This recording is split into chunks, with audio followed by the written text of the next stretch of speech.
Hello everyone, this is Maz. If you're hearing this message, it means you're not part of the Voices of War subscriber community and will only hear the first half of the episode. If that's enough, then I'm thrilled. However, if you're looking to dive deeper into the complexities of war, please consider subscribing to our private feed by using the link at the top of the show notes. By doing so, you'll gain access to all of our episodes, the ability to ask follow-up questions, and will become part of an exclusive community that makes this show possible. I hope you'll make the decision to join us today.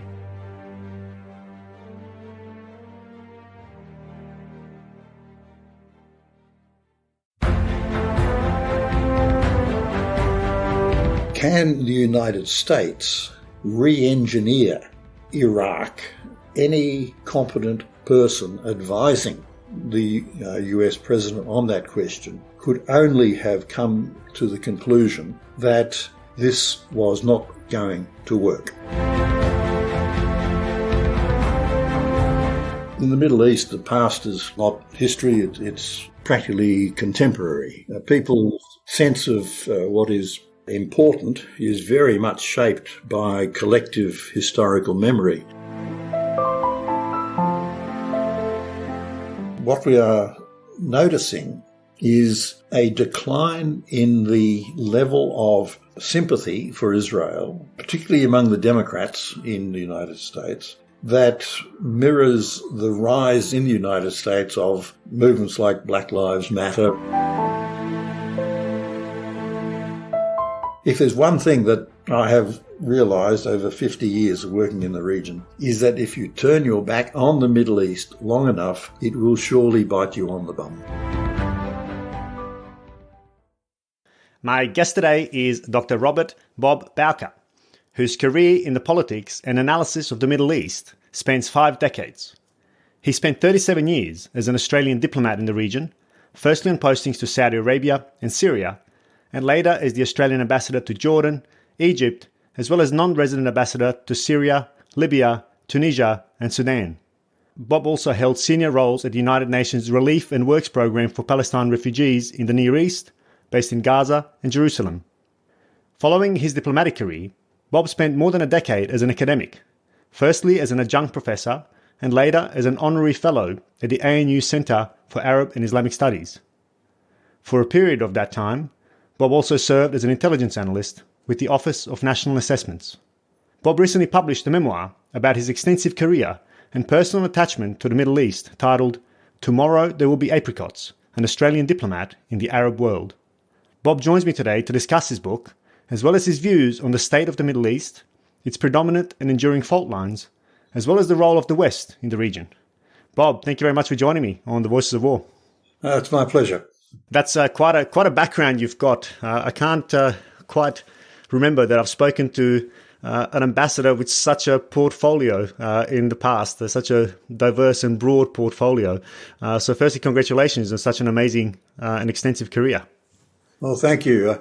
At times I think the department decided I wasn't much use for anything else, so they just kept sending me back. It's keeping me fine. I'm sure they knew what they were doing. I have no doubt. Given the countries you were looking after and the interesting colours and dynamics of that region, I suspect they knew what they were doing. But perhaps before we get to the region proper, maybe we can start by finding out what motivated you initially to enter into the world of international relations. Well, it wasn't a very clear-cut decision. I'd spent some time in Indonesia when I was a student, and in far-flung bits of Indonesia, including delivering fuel oil around Sumatra on a small boat. Okay. I came to encounter Islam for the first time with the Buginese crew members on the boat, and I was deeply interested in Islam as a religion. I'm not a spiritual person myself, but the attractions of coming to understand a different culture and the elements that contributed to that culture, I guess, started me off on a path which eventually led me into the Arab world. When I was at university, I had studied Indonesian and Malay in Arabic script, which was a nice introduction into Arabic later on. And as I say, it was really an exposure to a different set of ideas and people and circumstances that attracted my interest for the first time. Yeah, amazing. Anda bicara bahasa, of course. Walaupun sekarang tidak begitu lancar. Yeah, saya juga. Yeah, saya juga. I did study it for some years, and I did use it extensively while in Timor. But certainly wouldn't be able to hold a conversation at the moment. But I suspect that broadened your profile or your horizons. I guess at a rather early age, and something that I want to touch on later on. But I'm just interested. Why the long-standing interests, or why the interest in Islam? What was it about Islam that kind of drew you towards it, especially since you're not a spiritual person?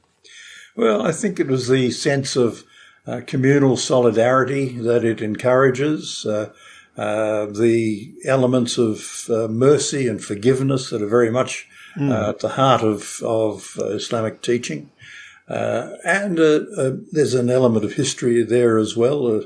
It's a cultural phenomenon of which Arabs are very proud, and Muslims generally are very proud as an identifier of who they are.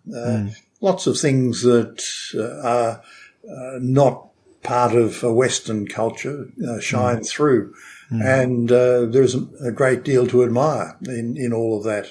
Yeah. And also not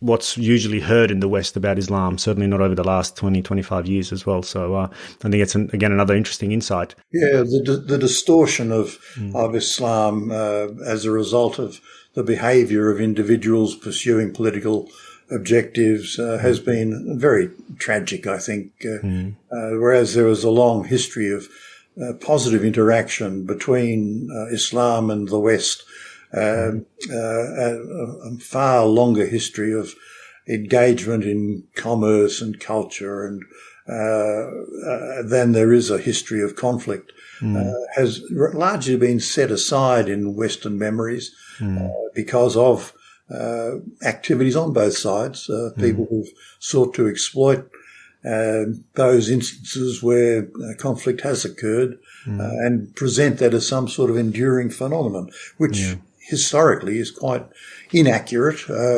and certainly should be dispelled at every opportunity. I mean, much larger periods of time where trade was the norm as opposed to a war and conflict. And I think, if I'm right, the Prophet Muhammad was a trader himself, so I think that also set the tone for Islam going forward. Well, it opens up actually some interesting theological and political debates within the Muslim world as to what the approach should be to the welfare of the community at large. Is it desirable to support the community through welfare, or should it be through economic activity and opportunities for advancement that commerce provides? And there has never really been a satisfactory answer to that question, but it played out in the contemporary era, particularly in the Muslim Brotherhood in Egypt, when it came to power briefly in 2013. There are all sorts of angles to Islam that are worth discussing, and I always found it very interesting to talk to people about how they perceived their responsibilities as Muslims toward their broader community. That's interesting. And are you saying as to how the society should be structured? So in kind of broader terms. So to take the example of the Brotherhood, are you saying that they were more focused on trade or on the kind of social welfare side of things? What I found interesting was that they couldn't make up their minds one way or the other. Right. And so that's the tension. There was factional dispute within the Brotherhood on that very question. Okay, that's interesting. Okay, let's maybe dive into the book a little bit. Firstly, who did you write this book for, and what are you hoping to achieve with it? I actually, to be honest, wrote it initially for the family to try to explain to future generations of Bowkers why their great-grandfather did what he did, and to put on record for them what my views were on the big issues of the Middle East. But as I began by writing about the issues rather than me, I realised that I needed to try to explain how I came to my views, what experiences had shaped those views, what people I encountered and so on that led me to my appreciation of the nature of the Middle East and the Arab world. And so the book became effectively two books in one. I put an awful lot of effort into the issues side of it, but I wound up spending a lot of time, probably half of the book in total, talking about those events which had led me to form those views as a Middle East warhorse heading out to pasture. And that's an aspect of the book I thoroughly enjoyed, because it did give us the macro level analysis, really useful insights into the region that one earns, I guess, by decades of living and breathing the region. But throughout the entire book, in fact, I think, as you said, it's two books. There's the personal anecdotes, personal stories, the people you met, the connections you made, and also the ethical challenges that you encountered, which is definitely one aspect I want to get to. But what does the title mean? Because the title is not necessarily self-explanatory as much as it jumps out at you. I mean, you do describe it in, within the first, I think in a kind of, before you start, you have a description as to what it means. But perhaps for the audience, what does tomorrow there will be apricots mean? Well, there's an expression in Arabic, bukra fil mishmish, which means literally, tomorrow there will be apricots. But it's an expression that is used among Arabs who don't want to flatly disagree with some preposterous statement that's been made, and you don't want to say, "Well, if God wills," which is the one everyone knows, right? Inshallah, yeah. But it's a polite, good-humoured way of saying, "Well, frankly, my friend, pigs might fly before that happens." And it's an expression which, when a foreigner uses it, often elicits howls of laughter from his audience. We're not supposed to know exactly what that means. You're an insider. That's right. It's a bit worrying, of course, when you confront an insider who's not an insider. But yes, it's something which I think expresses the warmth and the humour that underpins Arab societies writ large, and it's that aspect of the Arab world that I wanted to capture in the book, because that is the Arab world that I understand best. It's a world that is complex, that is focused very much on personal relations, that emphasises respect and treatment of others with dignity, and has a certain degree of casual, I wouldn't say contempt, but certainly a casual suspicion of authority and pretension. And it's an expression that I think many Australians can relate to very well. So how does that gel with, well I guess as you just made the point about Australians would understand, but how does it gel broadly to the West, or certainly the Western audiences present in the Middle East? Or how does it contrast, maybe? Maybe that's a better way to phrase the question. I think when most ordinary people in the Arab world hear expressions of political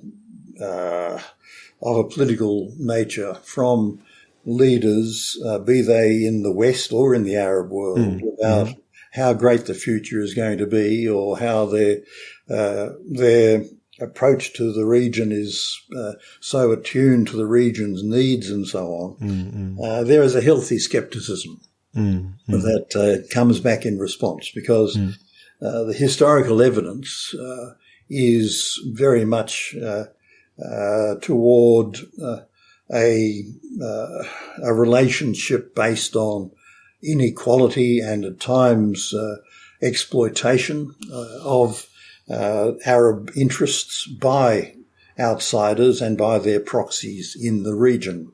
And so that sense that perhaps such expressions of intent should not be taken too seriously is the sort of thinking that lies behind the use of the phrase book. The phrase. Which is, again, a wonderful cultural insight and, one that I suspect most people wouldn't be familiar with because they wouldn't have spent as much time in the region as you have. It is definitely an aspect that you talk about quite a lot in the book.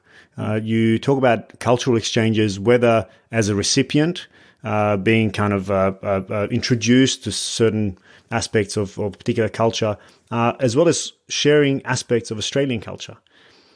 Why did you personally feel that this was important for your job? And then perhaps more strategically, why does it matter? Well, obviously for an Australian diplomat, it's important to present the values and the identity of Australia to a wider audience in the hope that we will generate understanding of who we are and hopefully a sympathetic understanding when we present ourselves and our ideas and our views and our questions to others. So it is important to be able to connect at a cultural level with any society in which we're operating. But professionally, beyond that, I always found that cultural engagement with Egypt or Syria or Jordan and so on provided opportunities, firstly, to get a much more rounded understanding of the society in which I was expected to achieve results in terms of Australian interests.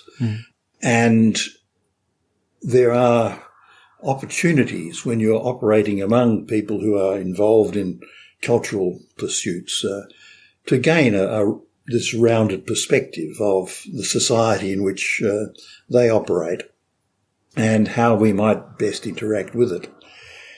It also provides opportunities to understand power structures in those societies, the sensitivities that apply at the popular level on one hand and at a more socio-economically advanced level on the other hand.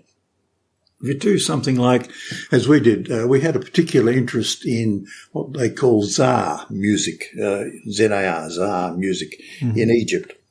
It's a very traditional form of music and song, which has deep historical connections down the Nile Valley into parts of Africa.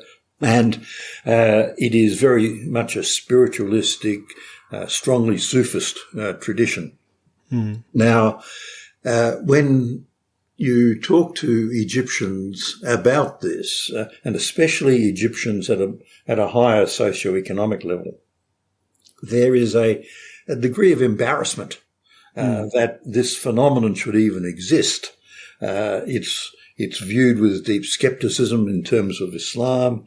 Its Sufist elements seem to have some connection to the Shia tradition, which is, of course, suspect from a Sunnah point of view.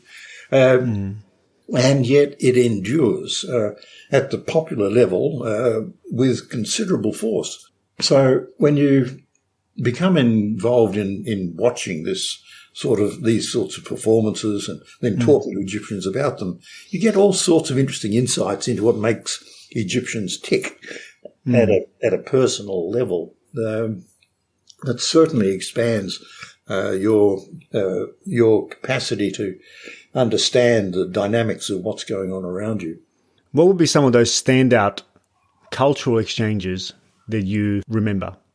I think the ones that really worked to greatest effect were two things, really. We had an opportunity through my wife's engagement with the tent makers of Cairo to see how a micro community in Cairo, these men who've been operating since probably the Mamluk period in making tents and decorating those tents from the inside with embroideries, preserved a tradition of artisanship and yet adapted to commercial realities over the centuries in ways which remain very distinctively Egyptian, but which were a reinforcement of a community that was constantly under pressure from larger commercial forces, modernizations and so on, and was struggling to secure its future. That sort of combination of cultural identity and commercial reality was a constant tension in their daily existence.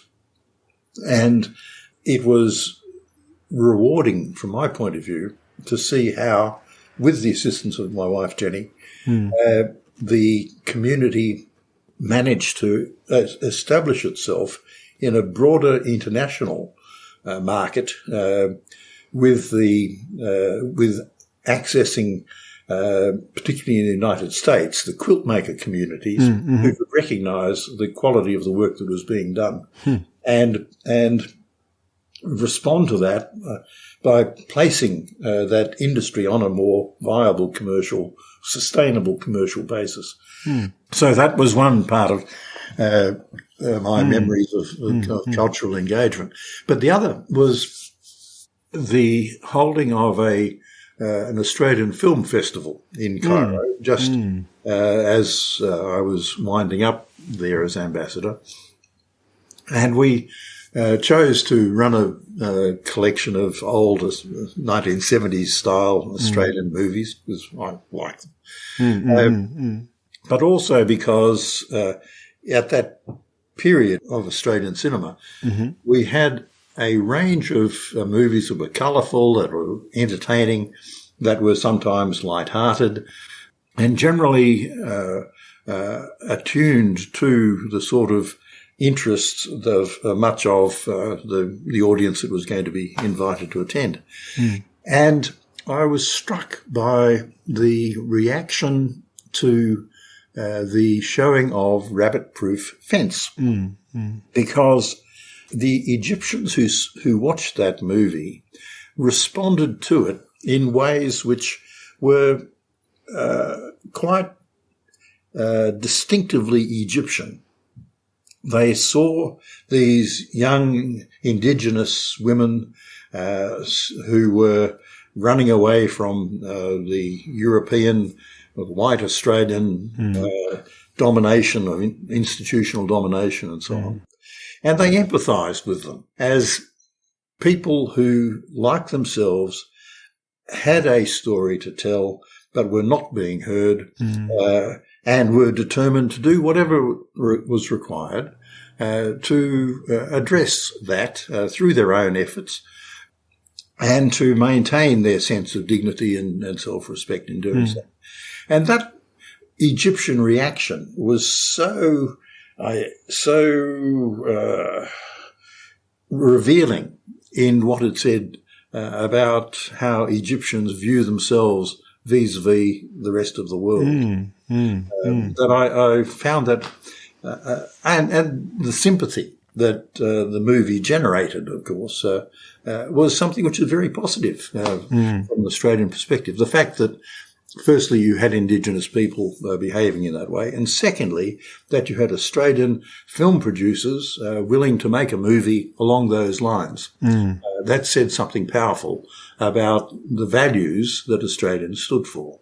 And were the Egyptians wrong for connecting to that or seeing themselves in those stories? No, I thought they actually perceived a connection that was entirely appropriate given their own backgrounds. I mean, anyone whose family had been in Alexandria when it had been shelled by a British gunboat in 1882 for failing to make repayments on the debt they'd incurred for building the Suez Canal for the British and the French. I think would empathise entirely with the attitudes that the movie was actually depicting. And how much does that sort of history, echo through the Middle East? Is that Absolutely. something that people remember and discuss and refer to? Absolutely. In the Middle East, the past is not history, it's practically contemporary. People's sense of what is important is very much shaped by collective historical memory, real or imagined. It doesn't have to be accurate in an empirical sense. If it is the collective view of a society that is constantly reinforced by daily lived experience, then it is powerful. And that is very much what shapes Arab perceptions of relationships with the external world, including, of course, the United States and other Western countries. But that sense of how you connect the present to the past is fundamental to the identity of almost every Arab society that I've ever worked in. That's so interesting. To what extent do you think that is understood by the West, broadly construed, right? So whatever Western parties are active in the Middle East, to what extent do you think they understand these cultural nuances? Oh, I don't think there's much appreciation at the political level between. Why is that? Why? I mean, given that you were in politics, and you've I guess adopted these views. Why is this something that remains distant elsewhere? Well, you begin with the fact that ministers are busy people, that they have other considerations to take into account. They don't necessarily have the level of personal interest in the politics, society, culture of the Arab world that people who have spent 5 decades working in it might have. There's a tendency, I think, to regard the Middle East as being too complicated, certainly as a political minefield for any political leader who chooses to engage in it. There's precious few rewards for getting involved in the Middle East as a politician or as a minister. Interesting. But beyond that, and not unreasonably, ministers do need to focus on issues that are more directly important to ordinary Australians. And foreign policy, of course, rarely has an impact upon electoral considerations, let alone the ins and outs of particular conflicts and issues that those of us who work on the region, of course, regard as being of considerable importance. I think you made that very clear, especially with the invasion of Iraq. So maybe my question to you then is to get to that juicy topic. How much did this misunderstanding or perhaps lack of intimate understanding and willingness to understand the Middle East contribute to the decision to invade Iraq in 2003? Well, I think we need to look at it in terms of, firstly, the attitudes that were prevailing at that time in the United States, and then separately the issues in the Australian context. What I found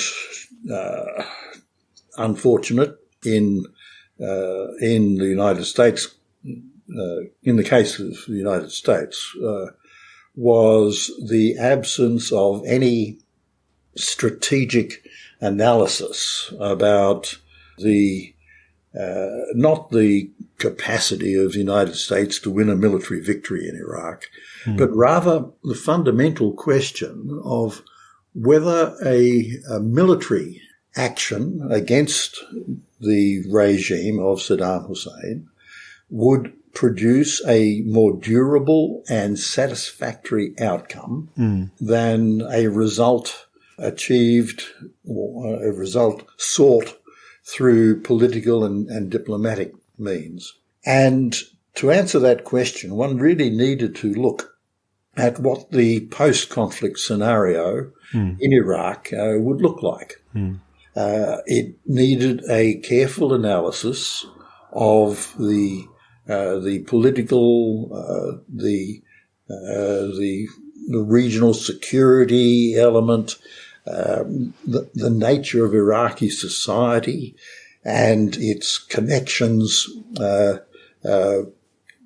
beyond Iraq's borders, particularly obviously to Iran. But it also needed a preparedness to stand back and say, can the United States re-engineer Iraq through the removal of a particular regime and achieve through that an outcome which would actually advance American interests? And any competent person advising the US president on that question could only have come to the conclusion that this was not going to work. When I look at the commentary of people like Fawad Ajami or Tom Friedman, who talked so blithely about reworking the Middle East into some different shape because of the removal of the Saddam regime, I can only comprehend how they could have come to those views, leaving aside base political motives and so on, which probably applied in some cases, but by no means all. They could only come to those views in the context of the trauma of 9/11 and the responses that galvanized within American society that ultimately led to such, frankly, harebrained notions gaining traction. And in the Australian context, I think it is extraordinarily sad that we found ourselves willing to be swept up in that American delusion about remaking Iraq. We were prepared to accept the evidence that came from the United States and other sources about Saddam's alleged weapons of mass destruction program. But what we failed to identify was that the real motivation behind the American approach was this, as I said, illusionary notion that Iraq and the wider Arab world could somehow be remade, starting with the removal by an external power of an Arab government. And in the Australian context, there should have been an opportunity provided to officials to counsel caution on that larger question, even if the intelligence information coming to us was the best that the government could have hoped to receive. But even that was dubious, wasn't it? Well, the flood inquiry, I think, found that they worked with the information that they had and was not unduly critical of the advice that went to government so far as the WMD question was concerned. But Chilcot wasn't it? The British, on the British side, the Chilcot inquiry was fairly critical of it. It was. Yeah. But when Philip Flood looked at the Australian context, he basically said, well, they did with what they had, what they needed to do. But at no point did officials have the opportunity to engage with ministers on the larger and more important question of, will this work? It's crazy. Yeah, well, I am told I was not involved in the decision process. I was outside the department at the time. Yeah, at the time, yeah. I was going to get to that, yeah. But I was quite reliably informed that the decision, irrespective of what John Howard might have agreed possibly earlier with Bush, or what assurances he might have given privately to Bush, when ministers were first asked to take a stance on the whole question of Australia's military engagement, no officials were present. And when a minister was asked why that was the case, his response was, if we needed an official, we would have asked for one.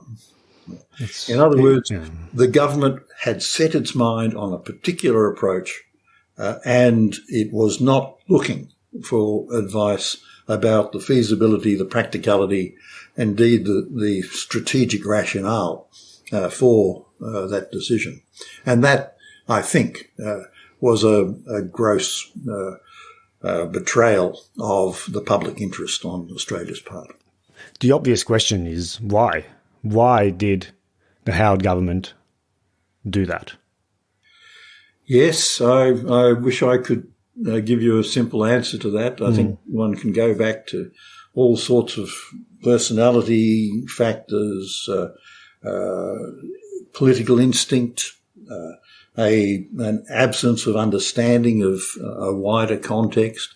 But I think you can come up with as many reasons as one cares to nominate that might have played a part in all of this.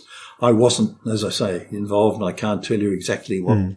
No, I just thought you might have a gut feel, given your deep understanding of the region, but also the political machinations at the time. Well, I'm much better on the region than I am on Australian politics. And I don't know, as I say. I do know that in those occasions when matters of real strategic import have been addressed by governments, ranging from Suez through to Iraq, it is the political instincts of ministers that are the primary consideration. And that's probably as it should be, because ministers will be accountable. Are they? Yes. Are they? An electoral cycle makes governments accountable in ways that bureaucrats are not accountable. Advice that we put forward may be criticised at some stage, but in no sense are we held accountable in the public gaze unless there's been some clear wrongdoing on the part of an official. That's an interesting perspective. So, I mean, just on that, I mean, I think John Howard is one of our longest-serving prime ministers. What price did he pay for Iraq, in your view, politically? I frankly don't think that there's anything more than the criticism that he received at the time. Because I think even recently he doubled down, and I might misreference this, but I did read it somewhere that even recently he was asked, and he still believes that it was the right decision to go. And that's his privilege. I don't think that the Australian public is any more engaged in the issue now than it was 20 years ago, and probably rather less. In terms of paying a price, I don't think the issue really.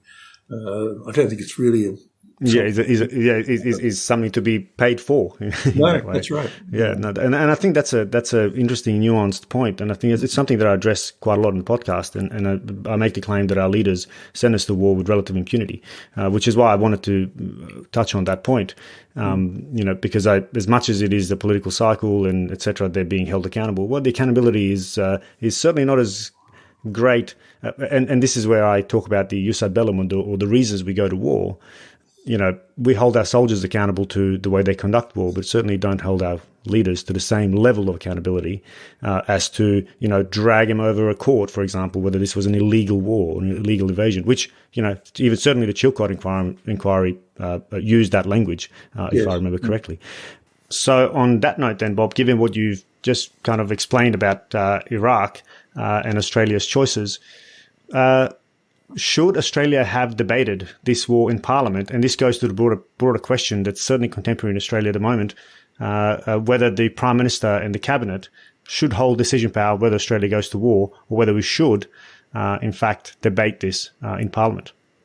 I think when one looks at the Iraq 2003 war, there is a very strong case that there should have been a parliamentary debate about the consequences of engaging in what was effectively a military adventure that lacked a clear strategic objective or realistic strategic objective, and that was undertaken in almost complete absence of consideration of the wider context of that war and its capacity to secure the outcomes that were initially indicated as being a justification for that war. The larger question of whether Parliament should always be involved in debating the deployment of Defence Force personnel, I'll leave to others. I'm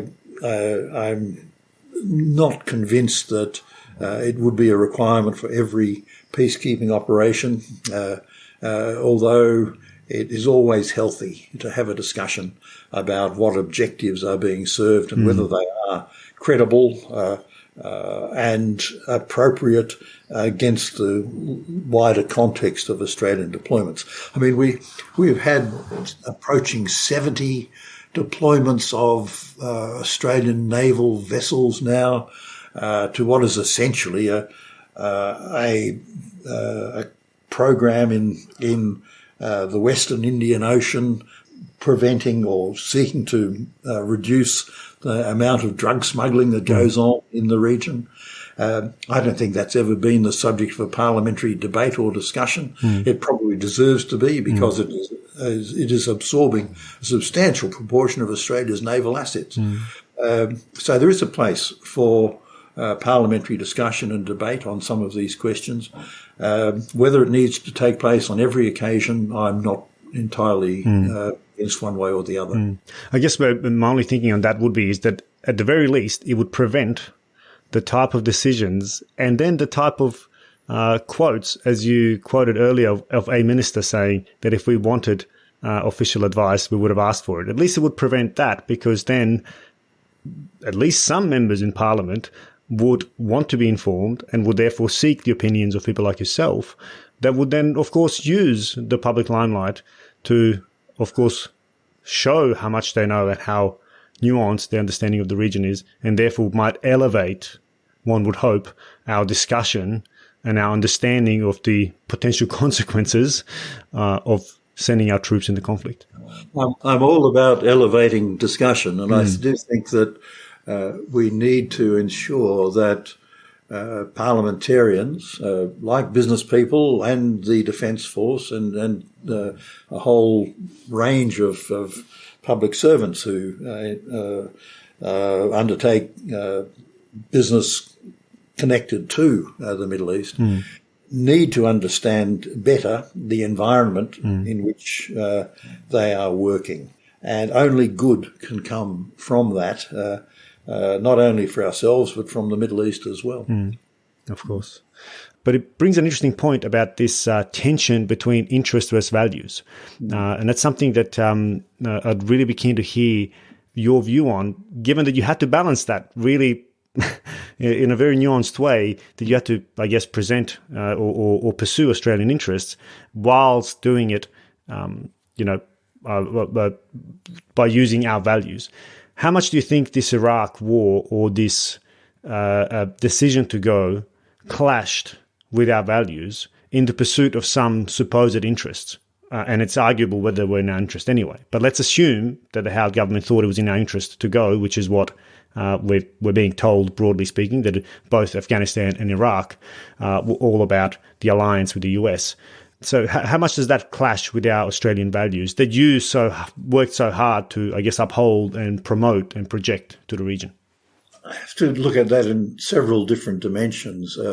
At a practical level, during my time as ambassador, and I was ambassador in Jordan during the first Gulf War, our engagement in conflict has not been seen in the region as a significant part of our approach to the region. In fact, Australia has an extraordinarily fortunate absence of historical baggage as far as the region is concerned. We are not seen as having political agendas in the region.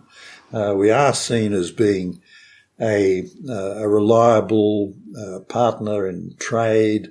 We have useful experience in areas that are directly relevant to the region, such as agriculture and dryland farming. We are seen as being honest and straightforward in our dealings, and we are most of the time. So when we committed forces at various times, this did not attract much attention in the region. And for those who were aware of it, in my experience, it tended to be seen as something which was part and parcel of being in alignment with the United States, but as something imposed upon us rather than something for which we were particularly anxious to do. And it was. What do you mean imposed on us? That's a really interesting word to use. Well, the Jordanians used to say, "We understand." You write this in the book. In that sort of situation in dealing with the United States, they, I think, were being a little bit disingenuous in their interpretation of what we were doing. But nevertheless, from their point of view, if you are close to the United States in so many ways, then there will be obligations upon you to which you have to respond. And it's not something that would attach a sense of particular antipathy or anger from their side. It is that sort of perception of Australia as being outside the cauldron of the region, if you like, that does stand to our advantage. We have built up connections to the region in intelligence sharing and security and some military connections, which have been quite useful for Australia over the last 20 years. Force protection requirements and so on have led us into areas of cooperation which have served Australia's interests. But it's still seen as adjunct to our principal purpose in the region. On the larger question of how does one reconcile between our values and that military engagement, quite frankly, it's not something that has been a major problem for us, because, as I say, firstly, our role was minor compared to others. Where we have deployed, it has been to countries that, in the case of facilitation, roles in the Emirates and Qatar and Kuwait and so on, it's been regarded in positive terms by those countries. In the case of Iraq, we have had such a low profile, serving in an area which was less exposed to conflict than many other parts of Iraq, that the question of whether we were there for the right reasons, whether we were there with a full understanding of the complexity of Iraqi society and the damage that was being done to Iraq as a result of what happened in 2003 onwards, hasn't really impacted upon. If you'd like to hear the rest of this episode and gain access to all of the episodes of The Voices of War, simply become a subscriber using the link in the show notes. As you know, I will not feature any ads on the show, which is made possible solely through the support of our subscribers. If you find value in the content, you can become one now.